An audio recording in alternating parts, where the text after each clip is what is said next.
السلام عليكم ورحمة الله وبركاته.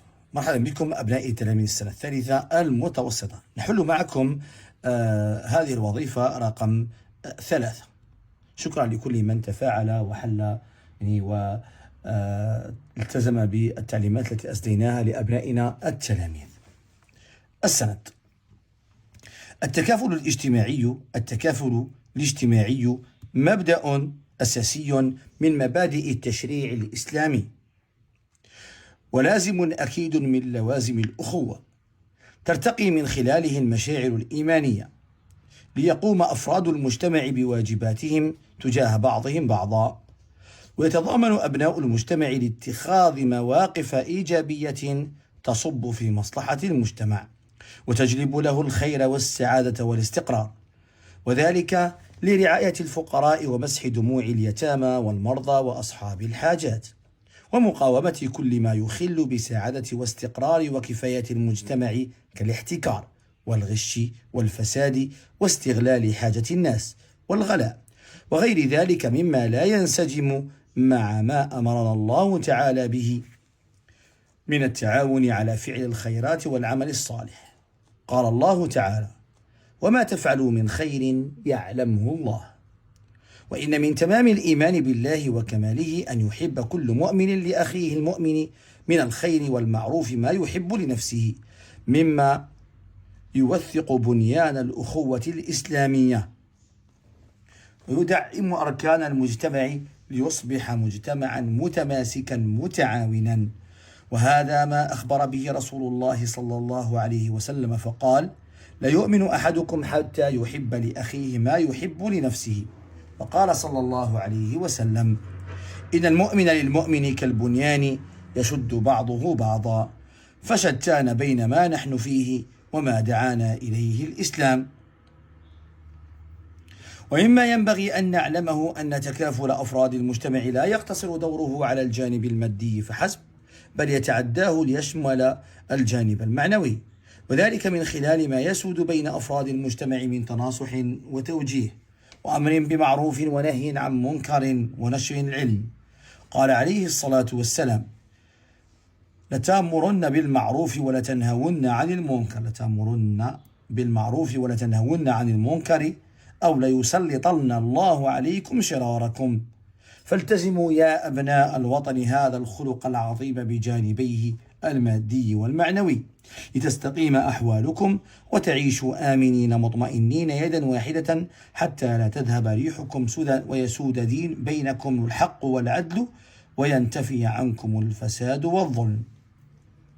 إذن هذا النص يندرج ضمن مقطع التضامن الإنساني، وبين فيه الكاتب مبدأ التكافل وأنه مبدأ أساسي في التشريع الإسلامي، وبين كذلك فائدة التكافل المادية والمعنوية. هات فكرة عامة مناسبة للسند. إذن الكاتب ماذا أعطاني؟ أخبرني بأن التكافل الاجتماعي مبدأ أساسي من مبادئ التشريع الإسلامي، وبين لي أن هذا التكافل يعني مهم بجانبيه المادي والمعنوي، وأعطاني أمثلة لكل جانب. إذن التكافل الاجتماعي مبدأ أساسي من مبادئ التشريع الإسلامي، وهو مهم في جانبيه المادي والمعنوي. هذه الفكرة العامة. استخرج من السند 3 مظاهر للتكافل الاجتماعي. النص مليء بمظاهر التكافل الاجتماعي. أعطى الكاتب مثالا، قال: يتضامن أفراد المجتمع اتخاذ المواقف الإيجابية التي تصب في مصلحة المجتمع، رعاية الفقراء، مسح دموع اليتامى والمرضى وأصحاب الحاجات، مقاومة كل ما يخل بسعادة واستقرار وكفاية المجتمع كالاحتكار والغش إلى غير ذلك. إذن هذه كلها من مظاهر التكافل الاجتماعي. مظاهر يعني أين نرى هذا التكافل في واقعنا.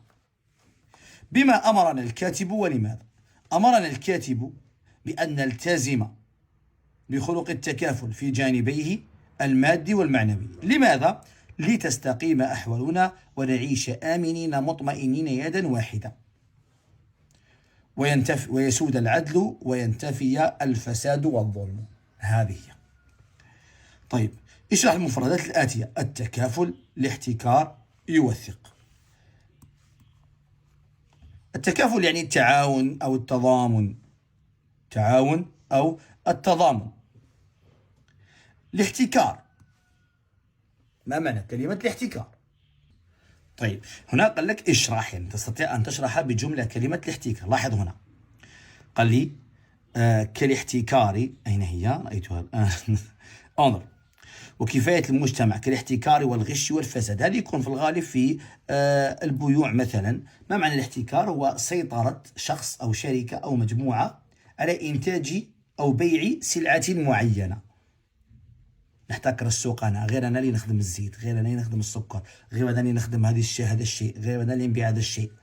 أحتكر السوق ولا أترك شخصا آخر يبيع. طيب يوثق، هنا يقوي، مما يوثق بنيان الأخوة، يقوي ويؤسس بنيان الأخوة.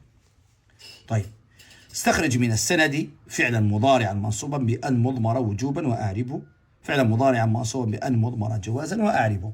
جوازا تكون فقط مع لام التعليل، وجوبا تكون مع لام الجحود. الفرق بين لام التعليل ولام الجحود: لام الجحود تكون قبلها كان منفية، ما كان الله ليعذبه، هكذا. لام الجحود واو المعية، فاء السببية أو وحتى. طيب إذا نبحث عن هذين الفعلين المضارعين. لتستقيم، لاحظ لتستقيم، هذا لام هذه لام التعليل، هذه أن فعل مضارع، هذه لام التعليل. تستقيم فعل مضارع منصوب بأن المضمرة جوازا بعد لام التعليل وعلامة نصبه الفتحة. إذا هذا أن المضمرة جوازا، أن المضمرة وجوبا. حتى لا تذهب، حتى لا. طيب هذه لا نافية لا تؤثر. إذا حتى، هذه حتى نصبت الفعل المضارع، حتى تذهب أو حتى لا تذهب. إذا فعل مضارع منصوب بأن المضمرة وجوبا بعد حتى وعلامة نصبه الفتحة الظاهرة على آخره. طيب إذا هذا بالنسبة لي هذا السؤال. نأتي الآن إلى الإعراب. أعرب ما تحته خط. ليقوم نفس الشيء مثل ما أعرب لتستقيم. ليقوم لام التعليل، يقوم فعل مضارع منصوب بأن المضمرة جوازا بعد لام التعليل وعلامة نصبه الفتحة الظاهرة على آخره. وانظر هنا أيضا: ليصبح مجتمعا متماسكا، هذه لام التعليل. يصبح هذا فعل مضارع ناقص، نزيد ناقص، منصوب وعلامة نصبه الفتحة الظاهرة على آخره. ما عندوش فاعل، عنده اسم أصبح، ضمير مستتر تقديره هو. مجتمعا خبر أصبح منصوب. متماسكا نعت منصوب، نعت منصوب. لا يسلطن، هذه لام التأكيد. يسلطن هذا فعل مضارع مبني. فعل مضارع يبنى إذا اتصلت به نون التوكيد الثقيلة أو الخفيفة أو نون النسوة. هذه نون التوكيد الثقيلة، قبلها يكون فعل مضارع مبني على الفتح. إذا فعل مضارع مبني على الفتح لاتصاله بنون التوكيد الثقيلة، ليسلطن. ونون التوكيد لا محل لها من الإعراب. فالتزموا، التزموا هذا فعل أمر، وفعل الأمر يبنى على ما يلزم به مضارعه. أصله يلتزمون بما مجزوم، مجزوم بحذف النون. إذن فعل مضارع مجزوم، فعل مضارع مبني على حذف النون لأنه من الأفعال الخمسة. وواو الجماعة ضمير متصل مبني في محل رفع فاعل. إذن هذا بالنسبة لي الإعراب. حول الجملة إلى جمع المخاطبين. إن تتحد مع أخيك في السراء والضراء تتغلب على مصائب الدهر. إن تتحدوا مع إخوتكم في السراء والضراء تتغلبوا على مصائب الدهر. طيب الصور بيانية. بالتكافؤ الاجتماعي ترتقي المشاعر الإيمانية. ما هو الشيء الذي يرتقي؟ هو الشيء المحسوس هو الذي يرتقي. إذن شبه المشاعر الإيمانية بالشيء المحسوس الذي يرتقي، شيء مادي. حذف المشبه به وترك قرينة تدل عليه ترتقي على سبيل الاستعارة المكنية. إن المؤمن للمؤمن كالبنيان يشد بعضه بعضا. شبه المؤمن مع أخيه المؤمن بالبنيان. لاحظ هنا هل شبه المؤمن بالبنيان أو شبه علاقة المؤمن بأخيه المؤمن؟ لاحظ هنا كأني شبه، قال لك شفتها علاقة المؤمن هنا. إذن علاقة المؤمن بأخيه المؤمن، شفت هذه الصورة، شبهها بالبنيان الذي يشد بعضه بعضا. هنا تستطيع أن تقول إنه تشبيه تمثيلي، شبه صورة بصورة، تشبيه التمثيلي يكون بالكاف، أو سيقول البعض إنه تشبيه تام، شبه المؤمن بالبنيان. عندي الأداة ووجه الشبه يشد بعضه بعضا. استخرج من السند محسنا بديعيا معنويا وبين نوعه وآثاره. المحسنات البديعية هي الطباق، المعنوية هي الطباق والمقابلة. عندي المادي والمعنوي، هذا نوعه طباق إيجاب، أثره تقوية المعنى وتبيينه بالتضاد. ميز نمط الفقرة الأولى وبث له بمؤشر واحد.